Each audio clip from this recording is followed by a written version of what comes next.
Hello दोस्तों, नमस्कार। स्वागत है आप सभी का educational study point YouTube channel पे। तो देखिए दोस्तों, railway group D exam 2022 continue आपके एग्ज़ाम चल रहे हैं। आज आपके 12 सितंबर का सेकंड शिफ्ट का एग्ज़ाम खत्म हो चुका है। तो 12 सितंबर सेकंड शिफ्ट में जो ऑल 45 क्वेश्चन पूछे गए हैं जीके, साइंस और करंट अफेयर से रिलेटेड, वो सभी क्वेश्चन हमारे पास आ चुके हैं, जिनका हम बिल्कुल 100% सही और सटीक उत्तर के साथ एग्जाम एनालिसिस आपको इस वीडियो में प्रोवाइड कराएंगे। तो आज जिनका भी सेकंड शिफ्ट में एग्जाम था, सभी साथी वीडियो में ध्यान से एंड तक बने रहिएगा। आपको अपनी शिफ्ट के सभी क्वेश्चनों के राइट आंसर इसी वीडियो के माध्यम से पता लग जाएंगे। रिवीजन के लिए पीडीएफ फाइल आप हमारे टेलीग्राम चैनल से डाउनलोड कर सकते हैं, लिंक वीडियो के डिस्क्रिप्शन बॉक्स में गिवन है। और जिन भी दोस्तों का नेक्स्ट शिफ्ट में एग्जाम है, वो वीडियो को ध्यान से एंड तक जरूर देखिएगा, क्योंकि ग्रुप डी एग्जाम काफी लंबा चल रहा है और डेली शिफ्ट में क्वेश्चन जो है वो रिपीट हो रहे हैं। तो पहला क्वेश्चन सेकंड शिफ्ट का पूछा गया, कॉमनवेल्थ गेम 2022 में 62 किलोग्राम भार वर्ग में गोल्ड मेडल किसने जीता। तो कॉमनवेल्थ गेम 2022 में 62 किलोग्राम भार वर्ग में जो गोल्ड मेडल है वो साक्षी मलिक के द्वारा जीता गया। तो साक्षी मलिक इस क्वेश्चन का बिल्कुल राइट आंसर रहेगा। साक्षी मलिक ने फ्री स्टाइल कुश्ती मुकाबले का गोल्ड मेडल अपने नाम किया।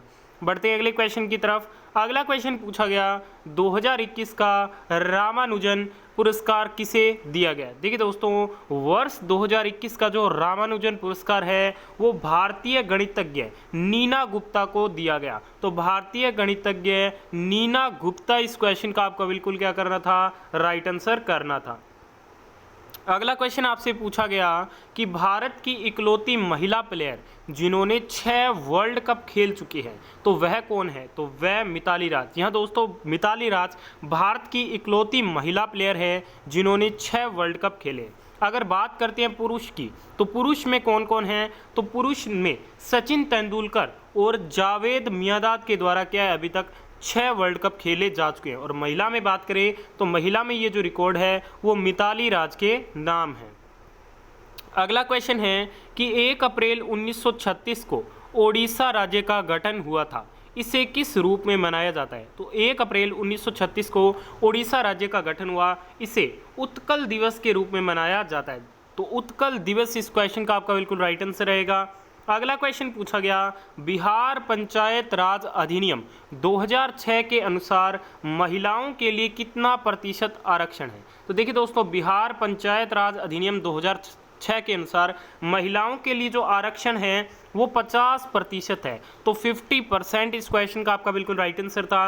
अगला क्वेश्चन पूछा गया कि निम्न में से कौन सा अनुच्छेद मौलिक अधिकार से संबंधित नहीं है। ऑप्शन दिए गए थे 18, 25, 30 और 40। देखिए दोस्तों, जो मौलिक अधिकार से रिलेटेड आर्टिकल है वो आते हैं आपके 12 से 35 तक, ठीक है। तो इसके अंदर 18 भी आ जाएगा, 25 भी आ जाएगा और 30 भी आ जाएगा। तो इस क्वेश्चन का आपका राइट आंसर रहेगा 40। ये क्या है, मौलिक अधिकार से संबंधित अनुच्छेद नहीं है। तो ये आपका बिल्कुल राइट आंसर था। देखिए दोस्तों, जो अनुच्छेद 40 है वो भारतीय संविधान के ग्राम पंचायत के संगठन से संबंधित है। तो ये क्वेश्चन भी एग्जाम में बार बार रिपीट हो रहा है, नेक्स्ट शिफ्ट के लिए आप जरूर कवर कीजिएगा। अगला क्वेश्चन पूछा गया, भारत का पहला मेडिकल सिटी इंद्रायणी मेडिसिटी किस राज्य में स्थापित किया गया है। तो इसे स्थापित किया गया है भारत के महाराष्ट्र राज्य में। नेक्स्ट क्वेश्चन आपसे पूछा गया, विद्युत शक्ति का फॉर्मूला क्या है। तो आपको ऑप्शन में दिया गया था P बराबर V इंटू आई। पावर बराबर क्या होता है, वोल्टेज और शक्ति का गुणांक होता है, ठीक है। तो ये आपका राइट आंसर रहेगा। इसके अलावा W बराबर V इंटू क्यू, P बराबर V इंटू क्यू अपॉन में T और P बराबर W अपॉन में T भी होता है, ठीक है। तो ये नेक्स्ट शिफ्ट के लिए जरूर कवर कर लीजिएगा, यहाँ से भी क्वेश्चन बन सकता है। अगला क्वेश्चन पूछा गया, हिंदुस्तान रिपब्लिक एसोसिएशन की स्थापना कब हुई थी। तो हिंदुस्तान रिपब्लिक एसोसिएशन की जो स्थापना है वो 1924 में हुई। तो 1924 इस क्वेश्चन का आपका बिल्कुल राइट आंसर था। हिंदुस्तान रिपब्लिक एसोसिएशन 1924 में गठित एक क्रांतिकारी संगठन था। इसका गठन राम प्रसाद बिस्मिल और सचिंद्र नाथ सान्याल ने किया था। अगला क्वेश्चन पूछा गया, वेनुवन विहार बुद्धिस्ट कहाँ है। तो ये आपके त्रिपुरा में है। और इसके अलावा एक और क्वेश्चन था कि वेनुवन विहार किस राज्य में है। तो ये बिहार में, ये भी आपके बौद्ध धर्म से ही संबंधित है। तो आप कमेंट करके बताइएगा कि इन दोनों में से एग्जैक्ट कौन सा क्वेश्चन पूछा गया था। अगला क्वेश्चन पूछा गया, भारत सरकार द्वारा किस योजना के तहत गरीबों के लिए बैंकों में खाता खोला गया। तो देखिए दोस्तों, भारत सरकार की जो प्रधानमंत्री जनधन योजना है, इसके तहत गरीबों के लिए बैंकों में खाता खोला गया। तो प्रधानमंत्री जनधन योजना इस क्वेश्चन का आपका बिल्कुल राइट आंसर था। देखिए दोस्तों, वीडियो में आगे बढ़े उससे पहले मैं आपको बता दूं, ग्रुप डी एग्जाम 2022 में साइंस के ये 45 प्रश्न अभी तक 2 से 3 बार रिपीट हो चुके हैं। समय आपके पास बहुत कम है, जल्दी से रट लो इन प्रश्नों को। इस वीडियो का लिंक मैं आपको इसी वीडियो के डिस्क्रिप्शन बॉक्स में ऊपर दे दूंगा, जल्दी से लिंक पे क्लिक करके वीडियो को देख लीजिए। जिन भी दोस्तों का नेक्स्ट शिफ्ट में एग्जाम है, मैं आपको 100% गारंटी के साथ कहता हूं, अगर आप ये 45 प्रश्न साइंस के कवर करके जाते हैं तो 5 से 7 क्वेश्चन डायरेक्ट आपको इसी वीडियो से देखने को मिलेंगे। तो बिल्कुल भी देर मत कीजिए, समय बहुत कम है, जल्दी से इस पूरे वीडियो को देख लीजिए। चलिए आगे बढ़ते हैं। अगला क्वेश्चन पूछा गया, आहार श्रृंखला का सही क्रम क्या है? तो आहार श्रृंखला का सही क्रम होता है पहले घास, फिर कीट, फिर मेंढक और फिर सांप। घास को कीट खाते हैं, कीट को मेंढक, और मेंढक को कौन खाता है? सांप खाता है। तो घास, कीट, मेंढक, सांप, ये क्या है? इसका सही क्रम था। अगला क्वेश्चन पूछा गया, पहली पंचवर्षीय योजना में सकल घरेलू उत्पाद का लक्ष्य क्या रखा गया था और कितना प्राप्त हुआ था? देखिए दोस्तों, जो लक्ष्य रखा गया था वो रखा गया था 2.1%, और जो प्राप्ति हुई थी वो कितनी हुई थी? तो वो हुई थी 3.6%। ठीक है दोस्तों, तो ये इस क्वेश्चन का आपका बिल्कुल राइट आंसर था। अगला क्वेश्चन पूछा गया, ऑक्सीकरण की प्रक्रिया में क्या होता है? देखिए दोस्तों, जो ऑक्सीकरण की प्रक्रिया होती है, इसमें ऑक्सीजन ग्रहण करता है और हाइड्रोजन जो है वो बाहर निकालता है। तो ऑक्सीजन ग्रहण करता है और हाइड्रोजन बाहर निकालता है, ये इस क्वेश्चन का आपका बिल्कुल क्या था? राइट आंसर था। अगला क्वेश्चन पूछा गया, नाइट्रोजन किस कक्ष में अपनी संयोजकता पूरी करता है? तो ऑप्शन दिए गए थे KLMN। तो देखिए दोस्तों, जो नाइट्रोजन होता है वो L कक्ष में अपनी संयोजकता पूरी करता है। तो L कक्ष इस क्वेश्चन का आपका बिल्कुल राइट आंसर था। अगला क्वेश्चन पूछा गया, वसा का पाइसीकरण शरीर के किस अंग में होता है? देखिए दोस्तों, वसा का जो पाइसीकरण है वो शरीर की छोटी आंत में होता है। तो छोटी आंत इस क्वेश्चन का आपका बिल्कुल राइट आंसर था। बढ़ते हैं अगले क्वेश्चन की ओर। अगला क्वेश्चन आपसे पूछा गया, मन्नू यूनिवर्सिटी एस्टेब्लिश्ड, तो इसकी जो स्थापना है वो 1998 में हुई थी। ठीक है दोस्तों, तो 1998 इस क्वेश्चन का आपका बिल्कुल राइट आंसर था। बढ़ते हैं अगले क्वेश्चन की ओर। अगला क्वेश्चन आपसे पूछा गया, निम्न हिमालय और शिवालिक श्रेणी के बीच कौन सी घाटी है? तो निम्न हिमालय और शिवालिक श्रेणी के बीच दून की घाटी जो है वो स्थित है। ठीक है, तो दून की घाटी इस क्वेश्चन का आपका बिल्कुल राइट आंसर था। अगला क्वेश्चन पूछा गया, लार्जेस्ट टाइगर रिजर्व कौन सा है? तो देखिए दोस्तों, जो लार्जेस्ट टाइगर रिजर्व है वो है नागार्जुन श्रीशैलम। तो नागार्जुन श्रीशैलम टाइगर रिजर्व इस क्वेश्चन का आपका बिल्कुल राइट आंसर था। बढ़ते हैं अगले क्वेश्चन की ओर।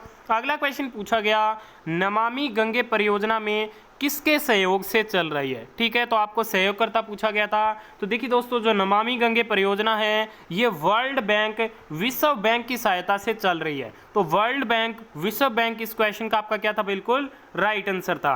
अगला क्वेश्चन पूछा गया, BeSO4 की प्रकृति कैसी है? ऑप्शन दिए गए थे क्षारीय, अम्लीय, उदासीन या फिर लवणीय। तो BeSO4 की जो प्रकृति है वो क्षारीय होती है। ठीक है दोस्तों, तो क्षारीय इस क्वेश्चन का आपका बिल्कुल राइट आंसर था।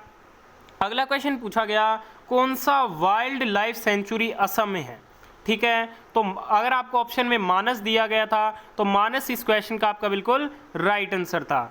अगला क्वेश्चन पूछा गया, डिप्थीरिया रोग किसके कारण होता है? देखिए दोस्तों, जो डिप्थीरिया रोग है वो कोराइन बैक्टीरियम डिप्थीरिया के कारण होता है। तो कोराइन बैक्टीरियम डिप्थीरिया इस क्वेश्चन का आपका क्या था? बिल्कुल राइट आंसर था। अगला क्वेश्चन पूछा गया, बेलूर मठ कहाँ पर स्थित है? देखिए दोस्तों, बात हो रही है बेलूर मठ की, तो ये आपके पश्चिम बंगाल में स्थित है। इसकी स्थापना 1897 में स्वामी विवेकानंद जी ने की थी। यह रामकृष्ण मिशन और रामकृष्ण मठ का मुख्यालय है। ठीक है दोस्तों, तो ये डिटेल आप जरूर ध्यान में रखिएगा, नेक्स्ट शिफ्ट में यहाँ से क्वेश्चन बनेंगे।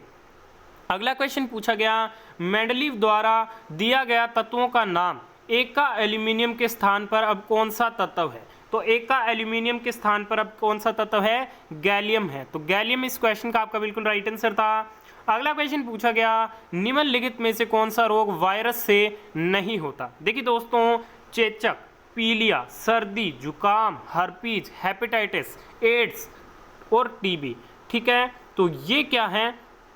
ऑप्शन थे, तो इसमें आपका टीबी राइट आंसर रहेगा। टीबी जीवाणु से होने वाली बीमारी है, ये वायरस जनित रोग नहीं है। ठीक है दोस्तों, अगला क्वेश्चन पूछा गया ICAR का मुख्यालय कहाँ पे है? तो ICAR का जो मुख्यालय है वो नई दिल्ली में स्थित है। ICAR की फुल फॉर्म क्या होती है? The Indian council of agricultural research. ठीक है दोस्तों, तो फुल फॉर्म भी जरूर ध्यान में रखिएगा, नेक्स्ट शिफ्ट में पूछी जा सकती है। अगला क्वेश्चन पूछा गया पीरियोडिक टेबल में सेकंड रो के तत्व की क्या विशेषता है? तो इनमें जो कोर की संख्या है वो समान होती है। तो ये इस क्वेश्चन का आपका बिल्कुल राइट आंसर था। अगला क्वेश्चन आपसे आईपीएल से रिलेटेड पूछा गया कि आईपीएल 2022 का खिताब किसने जीता? तो आईपीएल 2022 का जो खिताब है वो गुजरात टाइटंस की टीम के द्वारा जीता गया और इसमें जो उप विजेता था वो राजस्थान रॉयल्स था। ठीक है दोस्तों, अरामको पर्पल कैप सीजन के विजेता थे। ठीक है दोस्तों, ये कौन थे? युजवेंद्र चहल थे 27 विकेट के साथ। ऑरेंज कैप के विजेता सीजन में कौन थे? जोस बटलर थे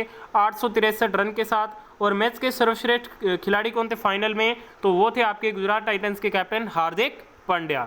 अगला क्वेश्चन आपसे पूछा गया सूर्य के प्रकाश को पृथ्वी से होकर गुजरने पर कितने रंगों में विभाजित हो जाता है? तो 7 रंगों में। तो 7 इस क्वेश्चन का आपका बिल्कुल राइट आंसर था। ठीक है दोस्तों, इसके अलावा नेक्स्ट क्वेश्चन आपसे पूछा गया मार्च 2022 तक भारत के संसदीय राज्य मामलों के मंत्री कौन है? तो ये है आपके प्रहलाद सिंह जोशी। ठीक है दोस्तों, तो ये इस क्वेश्चन का आपका बिल्कुल राइट आंसर था। अगला क्वेश्चन पूछा गया मौलाना अब्दुल कलाम आज़ाद को किस विश्वविद्यालय द्वारा सम्मानित किया गया? ठीक है दोस्तों, तो इन्हें काफ़ी यूनिवर्सिटीज़ के द्वारा सम्मानित किया गया था। आप बताना आपको ऑप्शन में क्या दिया गया था। अगला क्वेश्चन आपसे पूछा गया कि 4 वोल्ट के उपकरण को समांतर क्रम में जोड़ा गया है V1 अनुपात V2 अनुपात V3। तो इनका क्या था? आपको रेशियो ज्ञात करना था, तो आप फॉर्मूले से कर सकते थे। अगला क्वेश्चन आपसे पूछा गया कि मैं आपको बता दूं ओम के नियम से 2 न्यूमेरिकल पूछे गए थे। अमल शार से एक प्रश्न पूछा गया था। ठीक है, इसके अलावा बात करते हैं अदर क्वेश्चन की। तो एक क्वेश्चन आपसे पूछा गया इनमें से कौन एंटासिड है? तो ऑप्शन में दिया गया था MgO2 की होल्ट वाइज। ये क्या इशारिया है जो कि ये क्या है? एंटासिड है। तो ठीक है, तो MgO2 की होल्ट वाइज इस क्वेश्चन का आपका राइट आंसर था।